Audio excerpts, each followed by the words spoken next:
Hello and welcome to the Lund University International Podcast. On the show, you'll hear from current students, alumni, teachers, and many more special guests as we explore what it's really like to live and study at Lund University. My name is Tim Parker, and I am an International Communications Officer here at External Relations. All right, we have a very special episode today. It's called Biking to Lund University from Belgium, and in the studio we have with us Ludo. Welcome. Hi, thank you. Thank you so much. Please tell us about yourself. My name is Ludo. I'm from Belgium. I study in Belgium Master European Studies with a major external relations and a minor sustainability. And I'm here in Lund to broaden my minor with some extra courses around sustainability. Nice. And you got to Lund in a pretty special way. Yeah, right. I biked the whole trip from Belgium to Lund. It can be said it's special. Nice. Tell us more about the trip. So you set off from where in Belgium? So I'm from the coast of Belgium. Okay. So I wanted to bike from there to Lund all the way. Unfortunately, I had my thesis to finish. So I needed 3 more days to do that. So I had to start 3 days later. So that means that I couldn't start from where I live, but I had to take the train all the way to Amsterdam. And that's where I started the bike trip. Okay. All the way to Lund. Nice. Wow. That sounds like a very stunning trip. How many days does it take from Amsterdam to Lund? In total, it took 13 days. But within those 13 days, I had also like two days off. For instance, in Copenhagen, I stayed 2 days to visit the country a little bit, to visit the city a little bit. But in total, it was 13 days with rest days. It was quite some days. Yeah, nice. And I really approve of the choice of stopping in Copenhagen. Yeah, it was really nice. Yeah. And they have some pretty good bike lanes there. They do. I also stopped in Hamburg, which was not the best city though, because the bike lanes were not very nice, and the city was really crowded and not a paradise for bikers, I guess. Okay. But it was nice as well. Yes. It was a stay. It was to rest. So. Yes. Yeah. I mean, it is a beautiful city as well. But I guess comparing the bike lanes to Amsterdam. I'm just comparing bike lanes. The city was beautiful. Tough standards. Tough standards. Yeah.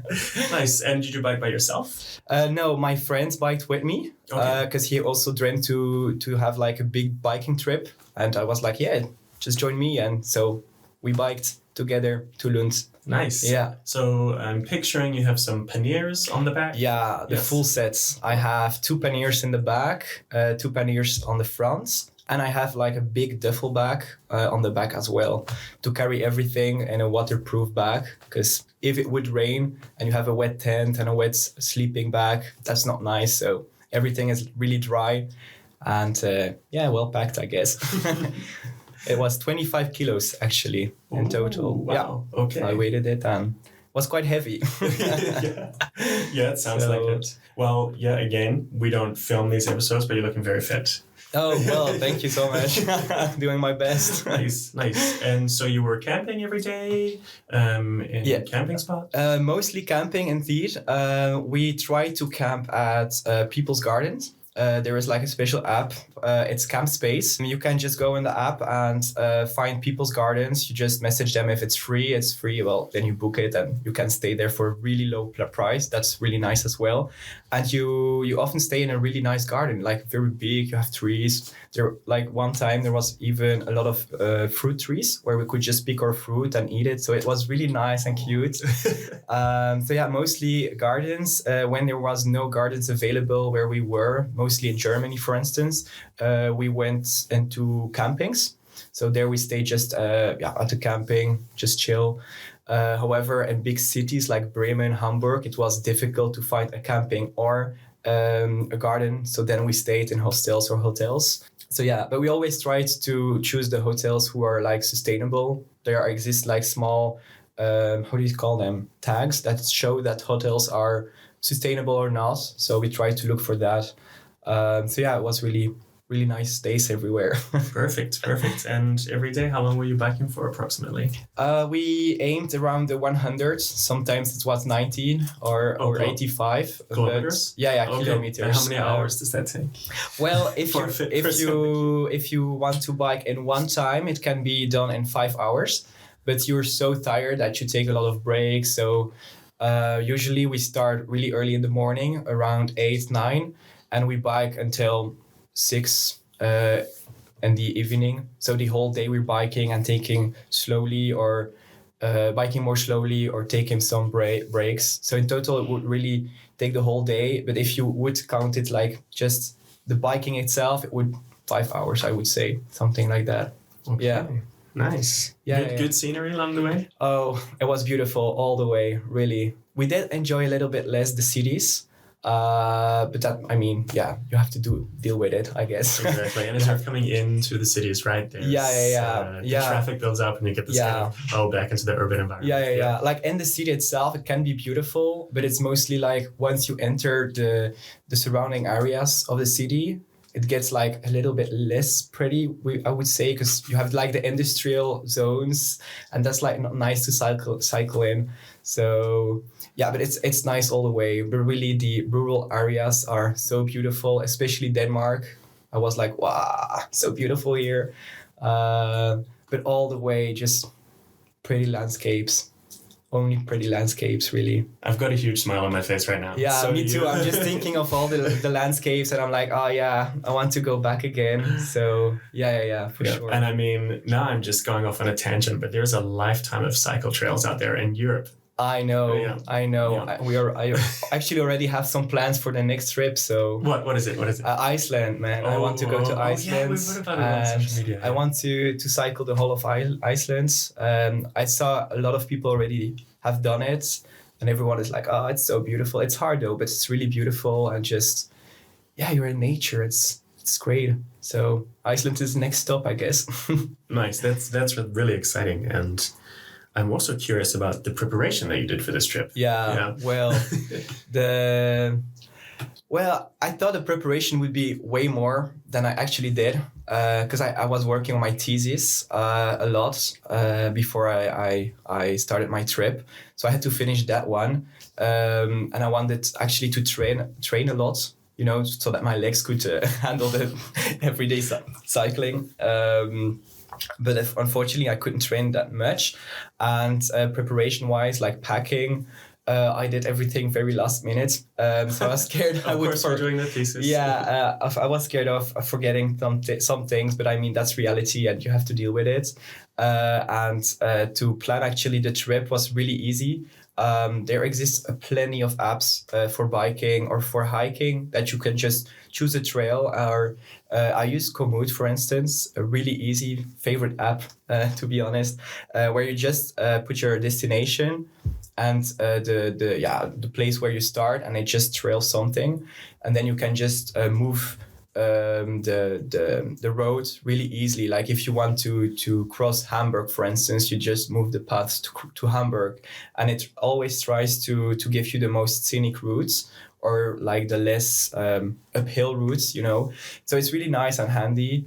Some other people like to just trace it by themselves, but I prefer the app. It's easy and you're set, Nice. So yeah. And you're buying food along the way? Yeah, every day.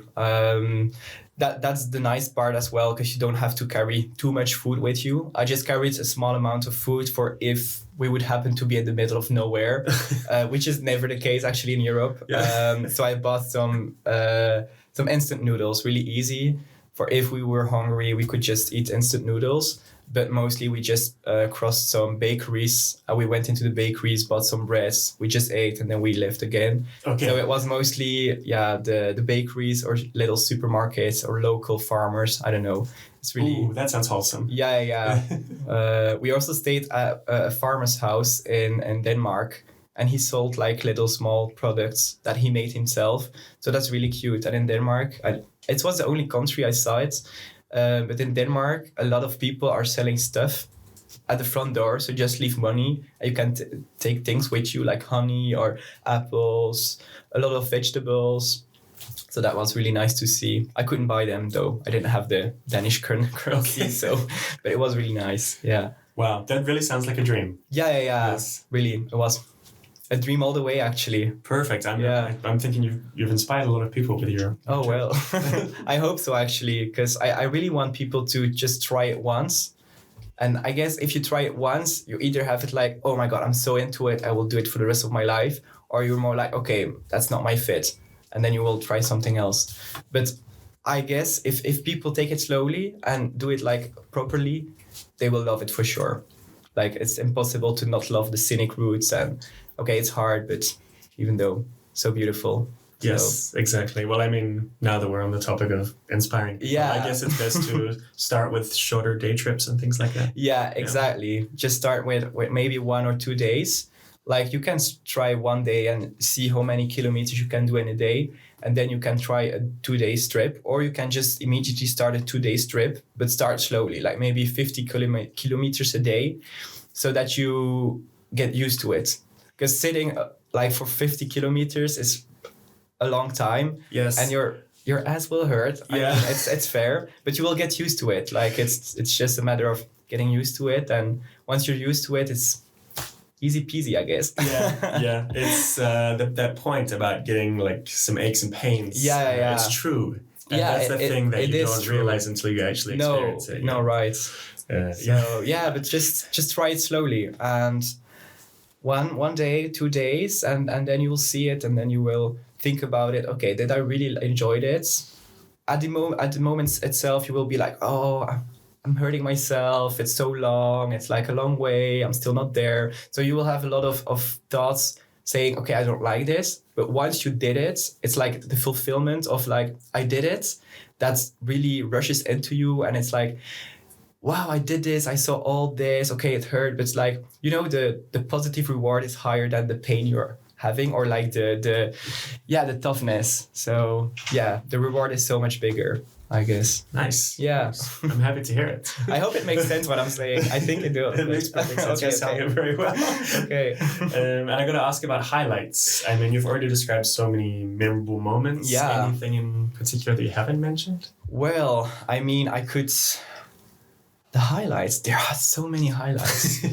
The scenic routes, again, that's my highlight. That's why I'm doing it, just to see everything and to absorb everything you pass through.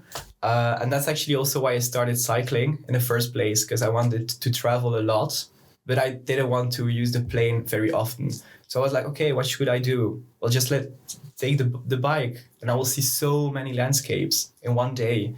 So that's why I started, and that's maybe the biggest highlight.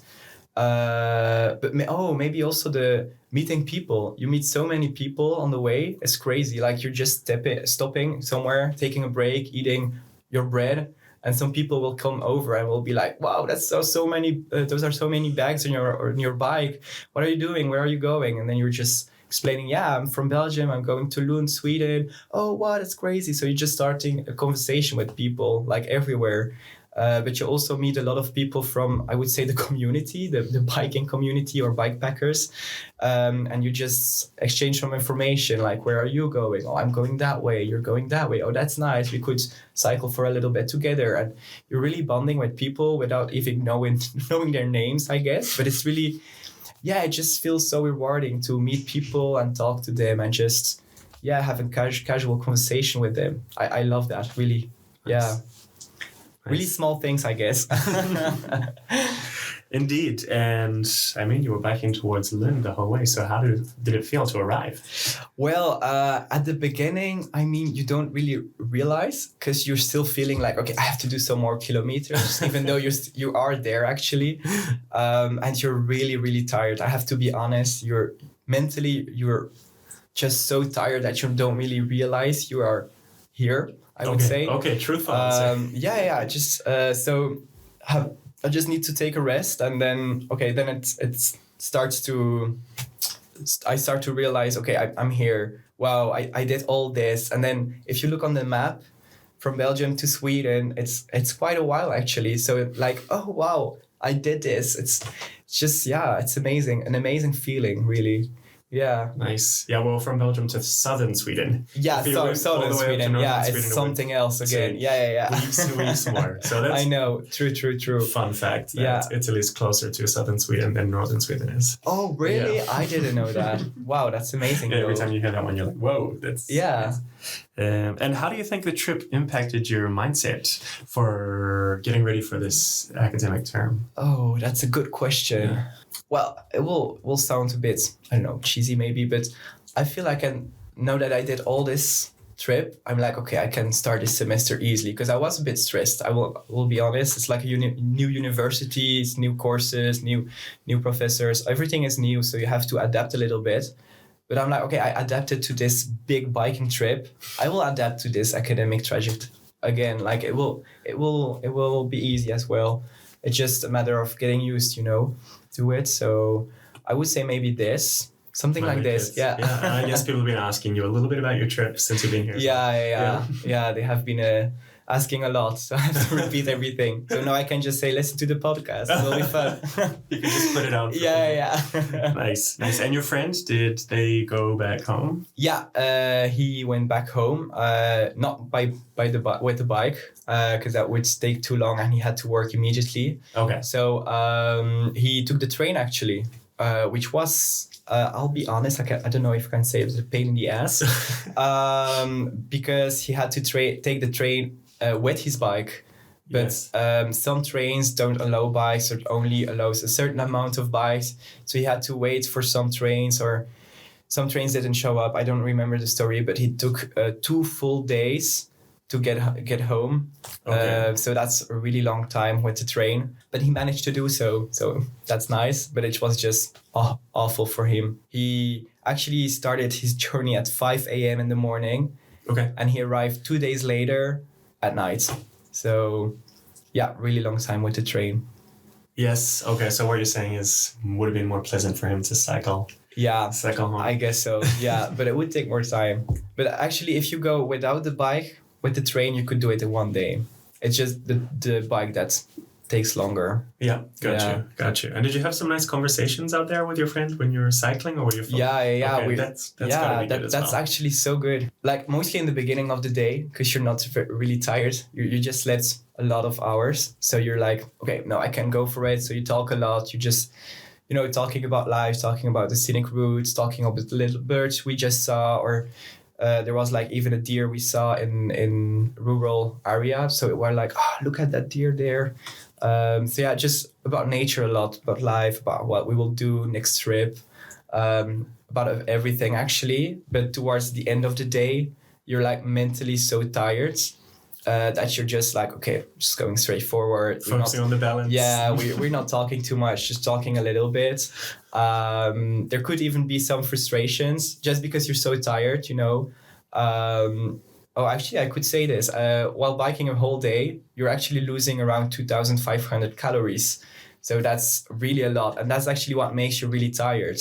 It's not necessarily the fact that you're biking the whole trip, but the fact that you're losing so many calories. Yes. And you're taking not enough calories in to be like, okay, the whole day, you know what I mean? So Just that's the ramen. Yeah, exactly. So maybe that's a working point for me, but eating more, I guess, while biking. But that's just the fact that you're getting tired by the end of the day, so you're just not talking too much. But once you set your tent up, okay, you're back again. You're like, okay, we can talk again. So yeah. Nice. And do you think the journey has influenced how you view sustainable travel? Yeah, for sure. Definitely. I wouldn't say people are not aware of this, but using the plane, it has a really big impact on the world. Yes. I actually also wrote my thesis about this subject. So I'm really aware of this. And biking, that's 0 emissions. Maybe there are some emissions for, making the panniers back and making the bike, but that's nothing compared to one plane flying to Sweden, for instance, So I'm really aware of this, and just the fact that I know that I'm biking without emitting any emission, it just feels really good, and that's something I am mostly aware of. I don't know if other people will be aware of this. But yeah, biking, zero emission, and even the train has a little emission. The car and the plane has the most emissions. So yeah, I'm just trying to bike as much as I can and just not taking the bus or the car or the plane even. Nice. Just as little as possible. And now you're in the perfect place to use your bike. Yeah. I never use the bus here, so only the bike. Yeah. Actually, now I'm really curious. How do you find cycling around Lund compared to back home? Well, I still am getting used to it, because sometimes there's just like one biking lane at one side of the road. Back home, you have like just the cars, one lane going that way, another lane going that way, that way, yes. And here sometimes you have like to cross each other on one lane, and that's really weird to me. Or suddenly I have to cross the road to go back on the right track, and I'm like, oh, so confused. Okay, I have to go there. Or just people that don't know what they are doing, to be honest, and it's really dangerous. I was at a corner. I was on the right track, by the way. The other was not. I was at a corner, and we almost had a collision because he was going so fast and not in the right lane. So I have to be really careful here. Back home, I'm just going for it, but here I have to be careful a little bit more. But the biking infrastructure is really good, though. I'm really glad compared to Hamburg again. So yeah, it's really nice here biking. Nice. And you mentioned your thesis as well. Yeah. Want to tell us a bit more about it? Yeah, sure.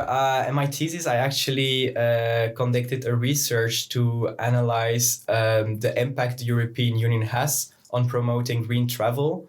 And I had a special case on train and bike. Okay. So I'm actually I looked at how the European Union promoted people to get the bike for traveling or the train. And basically, I actually looked in documentation, looking or searching for what the European Union does, what it financially contributes, both for the train, and for the bike.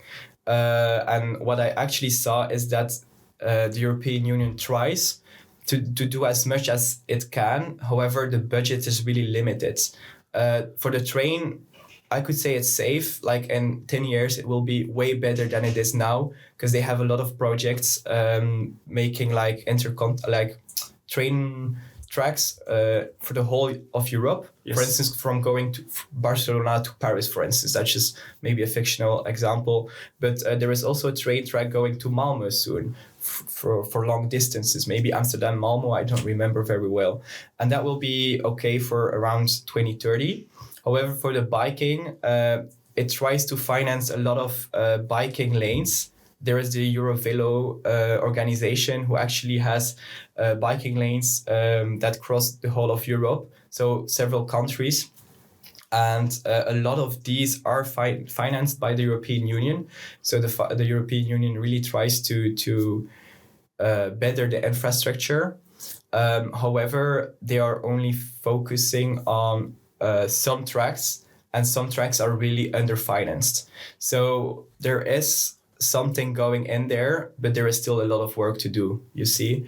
But they are on the right track, though. That is really good to see that they are trying to do as much as they can. So that's really a good sign for the future, I guess. To hear it. Yeah. And you had some experience yourself cycling. Yeah, and that was really nice, especially when seeing the Eurovelo sign. Then I'm like, oh yeah, I know this one. So yeah, it's really nice. And actually, I also want to say, if you're planning a trip, it's nice to look first at the Eurovelo tracks. You can just go on the website, look at the Eurovelo tracks, select one you like, select one you're close by, and just ride on that one, because you're sure that biking lane will be scenic, and you will be sure that the infrastructure is quite good. Okay, some tracks are not good, but the site says it. Like, you will see on the site if they are well developed or not, and try to get one that's well developed. Okay. Nice. Yeah. And now I'm very curious as well about the final stretch, the Øresundsbron. Is it the bridge from Copenhagen to? Oh yeah. You can't bike across. No, it, right? we can't. I tried to look if we really couldn't do it, but it was impossible. Unfortunately, I think that's really sad actually, because it would be so nice to cycle that bridge. So we had to take the train to Malmö, and from Malmö we cycled the rest to Lund. Nice. And there was actually one more bridge. I think it was in Germany. It was closed for bikers. Like the bikers could initially bike the bridge, but apparently they were like working on it, so they closed the bike lane to be able to work on it. But that made biking really, really dangerous. So we couldn't take the bridge. We had to wait, I think, almost 2 hours for a bus to take us with him. So we had to put the bike on the bus and cross the bridge, which I think is really sad though, because they could take one lane for the cars way and leave the bikes, I guess, or just leave a little space for the bikes. But I don't know. Well, yeah. You pitched it just now. It's on the pod, so Germany, if you hear this. No, I'm just kidding. So yeah. Nice. And are you gonna bike anywhere? Oh well, it's when you finish your exchange, it's gonna be winter. So yeah, that's the thing. I thought about it, but I guess it will be a little bit too cold to bike back home in the winter. If I would have proper gear, maybe yes, but it's really expensive, the gear. And I put a lot of money already in the biking in summer. So I will bike in summer a few, and then maybe in winter a few years from now. Okay. But right now it's too cold. Gotcha. I wouldn't do it. All right. And if it was summer when you finished your exchange, where would you go? Would you go up to Norway or something? Oh, I would love to actually. Yeah. I still want to do some trips in the weekends now that it's good weather. I might just take the train, go with my bike somewhere and bike like a weekend there and go back with the train, or just start from Lund somewhere and go maybe to the other south of Sweden. I don't know yet, but I'm planning to do as much as I can trips with my bike. Even if it's a little bit chillier, just put a jacket and it will be fine, I guess. Yes. Yes, both of those trips that you mentioned are good. West Coast. Oh, really? Around the South Coast Oh, as well. perfect. Yes. Then I will do that. It's made for you. Thank you. Any parting words for people listening out there getting inspired? Maybe like the cheesy one, just do it. No, really, you just do have your thesis and finish your thesis, guys. Finish first your thesis, because otherwise you won't finish it, and then bike. And just again start small. Really, try to cycle in the rural areas, not necessarily in the cities, because it can be really busy with cars, and that's not nice as a cyclist. So just try to go to the rural area, cycle there for a whole day, take your lunch with you, enjoy the scenic routes, enjoy the nature actually, the birds, the sounds, the winds, everything, and just try to absorb everything you have available for you. And you will feel it, like the rush in you, like, it's so beautiful, I want to do it again. And then you start it. You're set for more trips, really. Perfect. Yeah. Ludo, thank you so much. Thank you, really. Thanks for listening to this episode of the Lund University International Podcast. If you're interested in learning more about Lund University, you can go to our website, lunduniversity.lu.se. You can also follow us on social media, on Instagram, Facebook, and X, and you can chat with current students on UniBuddy. Don't forget to subscribe, and we look forward to bringing you a new episode very soon.